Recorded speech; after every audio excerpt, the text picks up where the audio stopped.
बुध प्रदोष व्रत कथा। बहुत पहले की बात है। एक पुरुष की नई नई शादी हुई थी। उसका अभी गोना हुआ था। उसकी पत्नी शादी के बाद पहली बार अपने मायके गई हुई थी।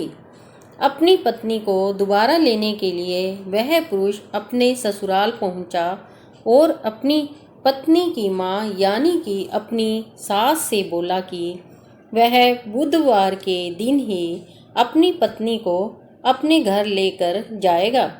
उसकी पत्नी के घर वालों ने कहा कि बुधवार के दिन विदा करना शुभ नहीं माना जाता है। उसके सास ससुर और सभी घर वालों ने समझाया, फिर भी उस पुरुष ने अपनी जिद नहीं छोड़ी और किसी की बात नहीं मानी। उसकी जिद की वजह से उसके सास ससुर को अपनी बेटी को विदा करना पड़ा। वह दोनों पति पत्नी बैलगाड़ी से जा रहे थे। कुछ समय के बाद पत्नी को बहुत ही जोर की प्यास लगी। उसने अपने पति से कहा। तब उसका पति लोटा लेकर पानी लाने के लिए निकल पड़ा।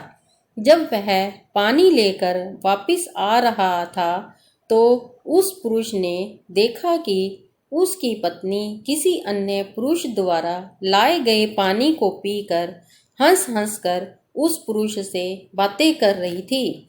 यह देखकर उसका पति उस पर क्रोधित हो गया तथा वह उस आदमी से झगड़ा करने लगा जिसने उसकी पत्नी को पानी पिलाया था।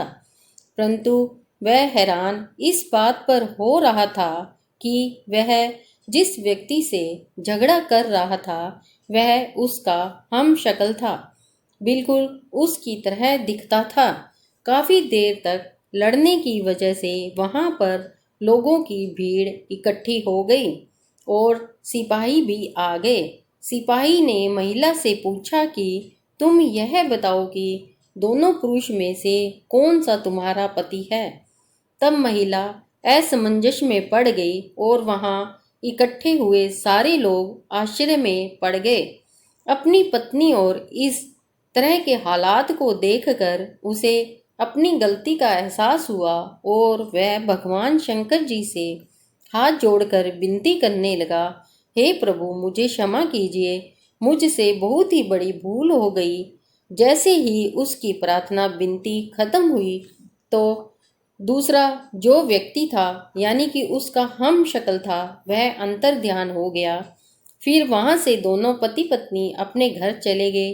तब से वे दोनों पति पत्नी नियम पूर्वक बुध त्रयोदशी का व्रत करने लगे और उन्होंने भगवान शंकर जी की पूजा अर्चना करना शुरू कर दिया।